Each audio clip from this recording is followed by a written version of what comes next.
Title: In Pursuit of SpringAuthor, Edward Thomas, with an introduction by Alexandra Harris. Publisher: Little Toller BooksYear, 1914. This edition 2016. Pages 228. Order: Little TollerWhat. It is, in the words of the author, it's the record of a journey from London to the Quantock Hills, to Nether Stowey, Kilve, Crowcombe and West Bagborough, to the high point where the Taunton-Bridgwater road tops the hills and shows all Exmoor behind, all the Mendips before, and upon the left the sea, and Wales very far off. Strengths: there is the story of the book, a week-long journey by foot and by bicycle, and there are the stories that surround the book, with the two, if you make the effort to join them, combining to produce something rewarding. Weaknesses: Thomas can make you work to get to good bits, many of his digressions adding little enjoyment. The beautiful Easters I had known came back to me, Easters of 5 years, 20 years ago, early Easters when the shift chaff was singing on March 20th in a soft wind, later Easters, when Good Friday brought the swallow, Saturday the cuckoo, Sunday the nightingale. Edward Thomas. Edward Thomas's In Pursuit of Spring is the story of one Easter, the Easter of 1913, when the author set out by bicycle from his parents' home in Balham on Good Friday and headed in a westward direction, bound for the Quantock Hills, the native soil of Kubla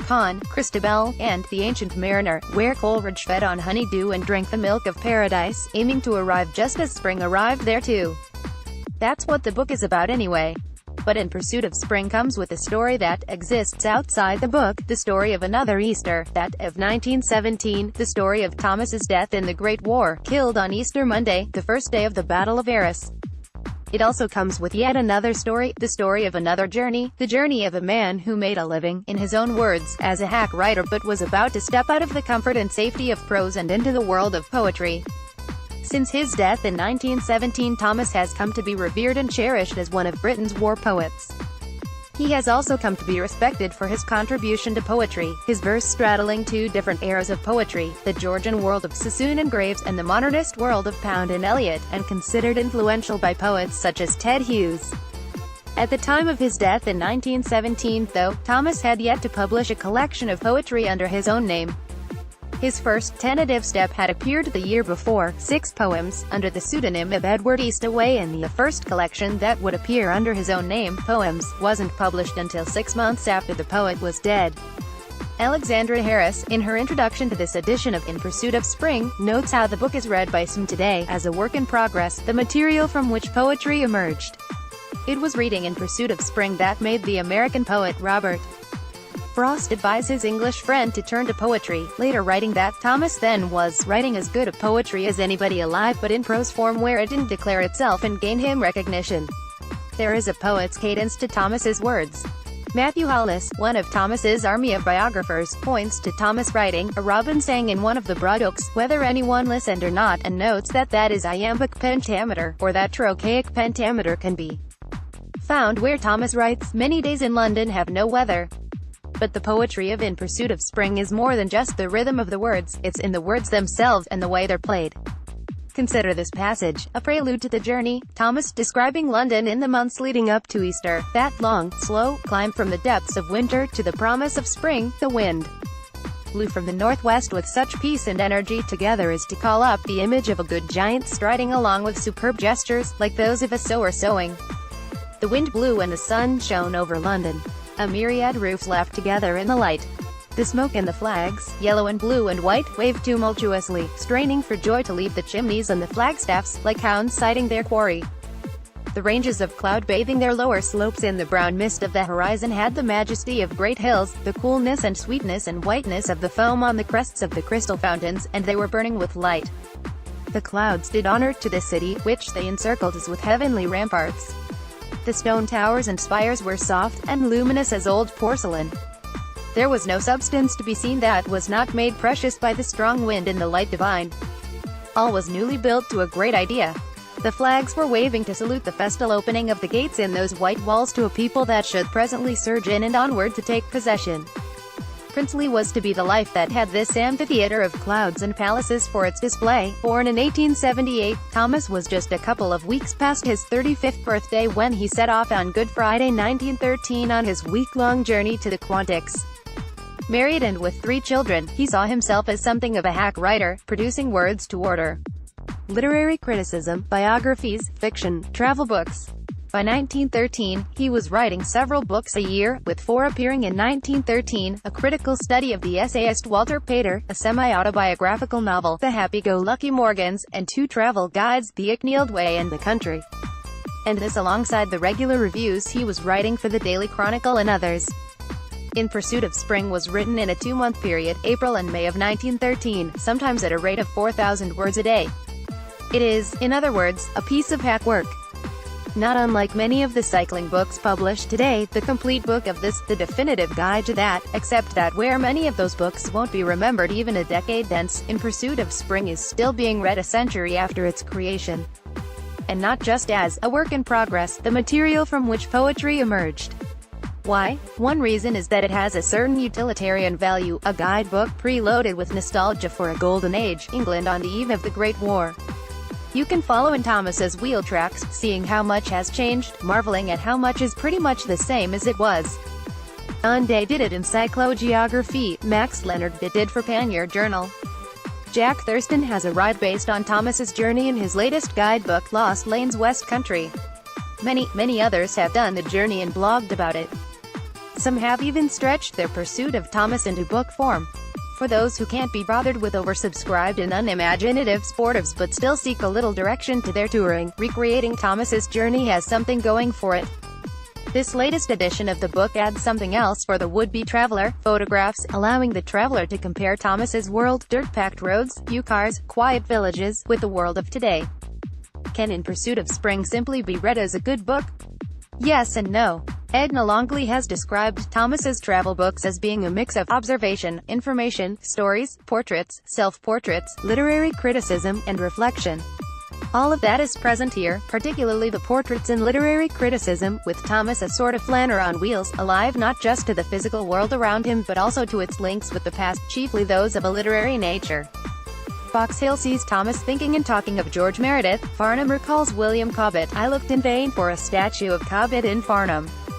Long may it be before there is one, for it will probably be bad and certainly unnecessary. Alresford is George Wither. Wither is one of the poets who we can connect with a district of England and often can and sunder from it without harm. Salisbury is Richard Jefferies in the city and Philip Sidney on the plain. Thomas's world is alive to the ghosts of the past. It is perhaps no coincidence that he began working on A Literary Pilgrim in England in the autumn of 1913, though this time at a much slower rate, the finished book not appearing until 1917. As well as a flanner, Thomas is also that great literary trope, the unreliable narrator. Never, for instance, does Thomas mention stopping to take photographs, although as this edition of the book shows he did that quite often. Nor does he ever mention that he did not travel alone. Through Somerset he traveled with a friend, as shown in the photograph taken of Turner's Tower. And then there's the mysterious other man, a fellow traveler Thomas's path keeps crossing, a man most assumed to be a version of Thomas himself, the author at that time undergoing psychoanalysis and introducing an element of his therapy into his writing. I suppose you write books, said I. I do, said he. What sort of books do you write? I wrote one all about this valley of the Frome. But no one knows that it was the Frome I meant. You look surprised. Nevertheless, I got £50 for it. That is a lot of money for such a book, so my publisher thought. And you are lucky to get money for doing what you like. What I like, he muttered, pushing his bicycle back uphill, past the goats by the ruin, and up the steps between walls that were lovely with humid moneywort, and saxifrage like filigree, and ivy-leaved toad flax. Apparently the effort loosened his tongue. He rambled on and on about himself, his past, his writing, his digestion, his main point being that he did not like writing. He had been attempting the impossible task of reducing undigested notes about all sorts of details to a grammatical, continuous narrative.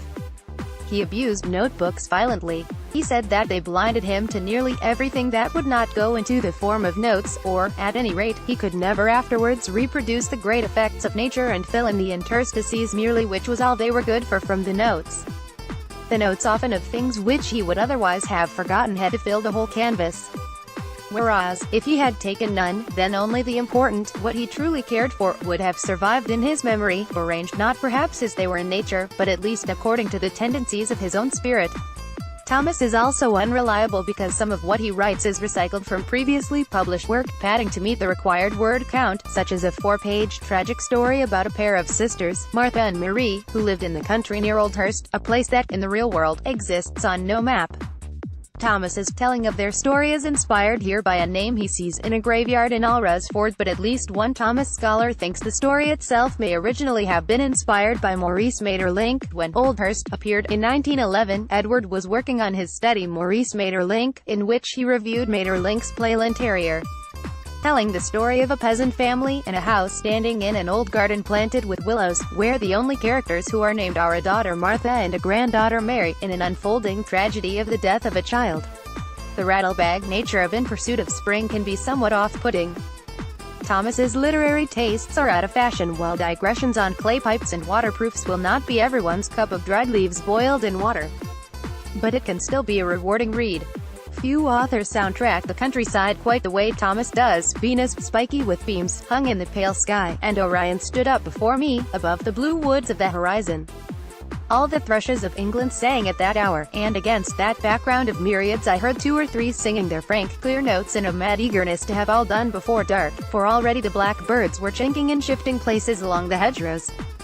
And presently it was dark, but for a lamp at an open door, and silent, but for a chained dog barking, and a pine tree moaning over the house. When the dog ceased, an owl hooted, and when the owl ceased I could just hear the river Frome roaring steadily over a weir far off. Birdsong in particular appears frequently over the course of Thomas's journey. Chaffinches, linnets, shiftchaffs, starlings, pewits, sparrows, pipits, larks, robins, thrushes, sand martins, doves, rooks, blackbirds. Everywhere you turn, there are birds. Next to the dead, the most numerous things on the plain are sheep, rooks, pewits, and larks. Today they mingle their voices, but the lark is the most constant. Here, more than elsewhere, he rises up above an earth only less free than the heavens. The pewit is equally characteristic. His winter and twilight cry expresses for most men both the sadness and the wildness of these solitudes. When his spring cry breaks every now and then, as it does today, through the songs of the larks, when the rooks caw in low flight or perched on their elm tops, and the lambs bleat, and the sun shines, and the couch fires burn well, and the wind blows their smoke about, the plain is genial, and the unkindly breadth and simplicity of the scene in winter or in the drought of summer are forgotten. But let the rain fall and the wind whirl it, or let the sun shine too mightily, the plain assumes the character by which it is best known, that of a sublime, inhospitable wilderness. It makes us feel the age of the earth, the greatness of time, space, and nature, the littleness of men even in a narrow plain, the fact that the earth does not belong to man, but man to the earth. And this feeling, or some variety of it, for most men is accompanied by melancholy, or is held to be the same thing. This is perhaps particularly so with townsmen, and above all with writers, because melancholy is the mood most easily given an appearance of profundity, and, therefore, most easily impressive. Matthew Hollis, who has traveled in Thomas's tracks for his own biography of the poet, and for a BBC programme on In Pursuit of Spring, has said that it is not a marvellous book, but it is a book of marvels. This, I think, is a fair description. From the intensity of his description of winter in London to the calm of the countryside, Thomas's Pursuit of Spring offers marvels that reward those willing to dig them out, while also mapping a route modern travelers may wish to recreate at any time of the